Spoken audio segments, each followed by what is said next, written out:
Bom, e também na parte interna de proteção, se você tem alguma proteção de DPS. Se o DPS é coordenado, se é do tipo 3 ou 4, 2 ou 1, ou se também não sabe informar. No caderno 4, lá, na seção 4 do nosso formulário, existem as características de zoneamento. Bom, informe se existe alguma medida de proteção adicional. O que seria isso? Lá no local tem algum aviso?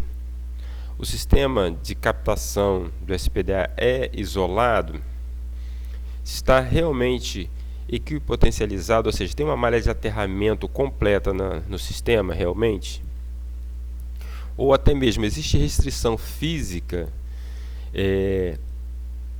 que em volta dessa estrutura que está sendo protegida, para que nenhum ser humano ou animal tenha acesso a ela? Então vai marcando. Nosso formulário é bem simples, bem prático, é só ir marcando o que você está encontrando no local. Isso pode ser feito pelo celular, então de forma bem prática, bem rápida. Informe a medida de proteção para descarga em linha que causam choques aos seres. Aí é a tabela B6. Se tem alguma medida de proteção adicional, como por exemplo, realmente os avisos, aqueles cartazinhos informando, em caso de chuva, relâmpago e tal, mantenha-se afastado. Se o sistema é isolado eletricamente, se existe alguma restrição física também. Aqui é para ser colocado o número de pessoas em toda a empresa. Então, quantas pessoas trabalham naquele local de forma geral. Já aqui é só a que está trabalhando naquela área em que você está fazendo análise de risco. Só naquela área que você está analisando o SPDA.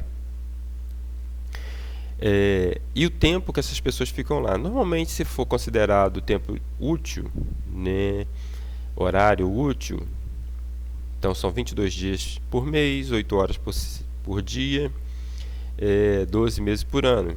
Então é só colocar aqui isso, horários útil. Caso não seja horário comercial, seja mais sábado, domingo, acrescenta aqui que depois a gente pode fazer o cálculo sem precisar que você faça em loco lá esse cálculo. Nesse item é a respeito de redução RRT, que significa o quê? Tipo de solo ou piso. Bom, terra comum, plantação, mármore ou cerâmica, cascalho, tapete, asfalto e por aí vai.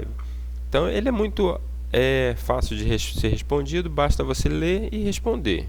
O que não souber, vai colocar lá que ele não sabe informar. Então aqui, risco de incêndio e explosão. A área é uma área com risco de explosão? De qual tipo?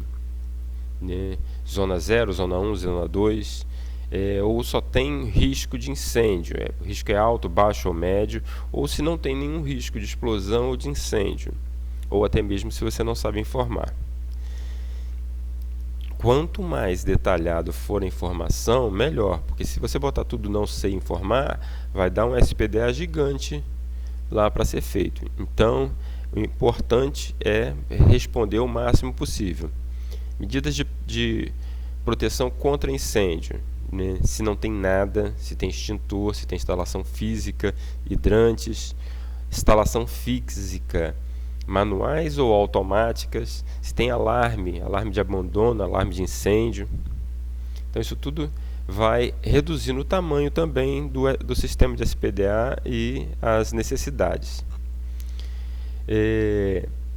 Como que é o comportamento das pessoas de modo geral na presença de um perigo, né?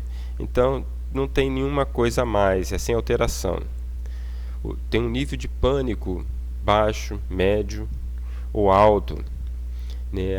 O local você observou que é de difícil evacuação, então você vai marcar aqui o que acha melhor, ou se não teve como ter essa informação, sem informar. Não sabe informar, mas aí eu lembro de novo que vai vir para a pior condição. Não saber informar é a pior condição possível. Considerando danos físicos, o local tem risco de explosão? Ou ele é um hospital, um hotel, escola, edifício? E marcando, né? Tipo de estrutura é hospitalar? Se for, ela tem risco de explosão? Ela é uma unidade de terapia intensiva? Ou não é uma unidade, né, hospitalar? Danos físicos na estrutura. Se te bater um raio lá, vai ter danos possíveis na parte de água, de gás, de fornecimento de energia, na parte de linha de comunicação. Então, o que você achar e a pessoa te respondeu, você vai marcando quanto a, que nesse caso, danos físicos e falhas internas. O sistema vai parar. Isso vai realmente prejudicar de forma absurda a empresa? Ou até mesmo é um serviço público, então vai parar o bairro inteiro se acontecer? O local é um patrimônio cultural, então é tombado por algum motivo? Então se coloca aqui também, porque isso é de grande relevância. Aí entra na parte financeira, tá? Qual o valor da edificação e do conteúdo? Se a pessoa quiser informar 10 mil reais, 100 mil, 1 milhão, 100 milhões, vai colocar aqui. Isso também determina o grau do tamanho do SPDA. Ou melhor, não é tamanho, né? É tipo. Então, a parte da perda econômica, a gente vai detalhar se a pessoa quiser informar o valor. Sem o valor, não adianta muito preencher isso daqui, porque não vai ter como a gente calcular a significância do valor econômico. Mas é a mesma coisa do valor da vida, as perguntas, então é só ir respondendo um a um e pronto. Parte da energia. Entrada de energia, ela tem sistema de proteção de DPS contra surto? Sim ou não? Qual é?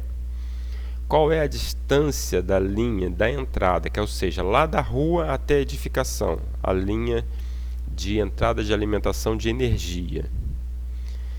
Isso daqui é um pouco confuso, mas depende da classificação em que se colocaram a proteção da linha de entrada. É muito comum botar como se não sabe informar e ele acaba sendo a proteção mais acentuada. Se estiverem lá, foi previsto um surto de até 6.000 volts.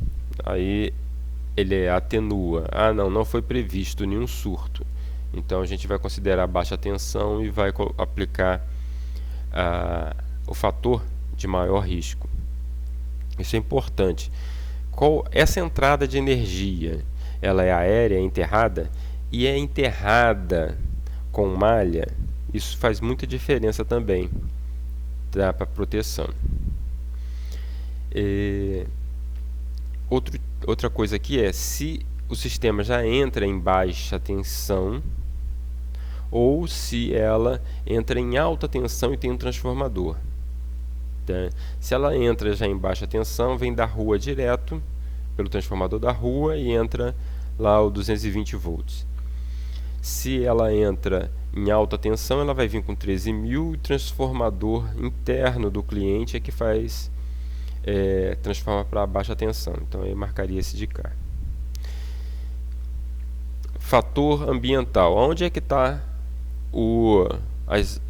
as instalações, a edificação? É rural? É suburbano? É urbano? É no meio lá do furdúncio do urbano mesmo, no meio dos prédios? Tipo de conexão. Isso aqui também é importante lá, tá?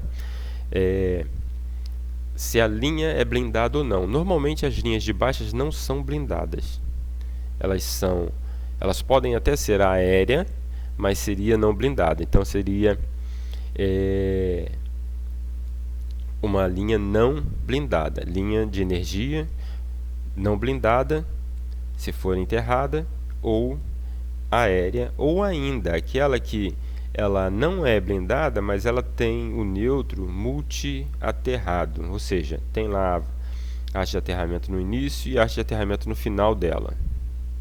que é o mais comum de se ter nas instalações, tá?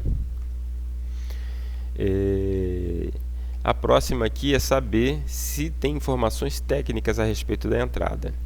Possivelmente não vai ter, mas se tiver é melhor detalhar. O tipo de fiação. Normalmente para baixa tensão é um cabo não blindado, tá? E não tem muita preocupação no sentido de evitar laços, né? O que seriam esses laços? Seriam aqueles cabos múltiplos. Às vezes entra com um cabo só, com 2, com 3, com 4 cabos na mesma fase, no mesmo neutro, no mesmo condutor. Existe a mesma fase várias vezes. Aí pode criar laços e ele conduzir de forma diferente. Então é bom detalhar aqui também que faz diferença. Fator de localização é como é que é a vizinhança, né? Se a estrutura tem prédios da mesma altura, se é isolado, se é no topo de uma colina. E aí entra outra parte. A gente viu até agora a parte de elétrica e agora a parte de telecomunicações. Fibra ótica, telefone, rede em geral. Então, se tem sistema de proteção contra surto, qual é o comprimento da linha, se tem proteção, qual é a tensão que foi calculada em kV, como é feita a entrada, se essa entrada é blindada ou não, se tem as características técnicas dela, se é blindada novamente ou não, qual é o tipo de cabo que está entrando. E uma outra parte que normalmente é ignorada, mas que tem que ser levada em consideração, são as estruturas ao redor, adjacentes, que estão ali mais próxima e que faça maior efeito. Procurar que faz maior efeito para melhorar a segurança. Caso não tenha nenhuma, não coloque nada, mas caso tenha, tem que ver qual você vai colocar como adjacente, que é mais próximo possível. Então, altura, largura, comprimento, a mesma coisa lá, como que ela está em relação à vizinhança, tá? E anexar os documentos. Aqui pode vir por aqui ou por e-mail, né? Projeto completo com RT, tudo que falou que tem, mandar a documentação técnica, né? Mandar em anexo, pode ser em PDF ou em CAD, de forma em que a gente possa abrir e comprovar toda aquela documentação. Bom, gente, a gente vai dar uma pausa agora e vai voltar depois com a parte da inspeção física, inspeção no local. Na verdade, a parte só de documentação, formulário e inspeção visual.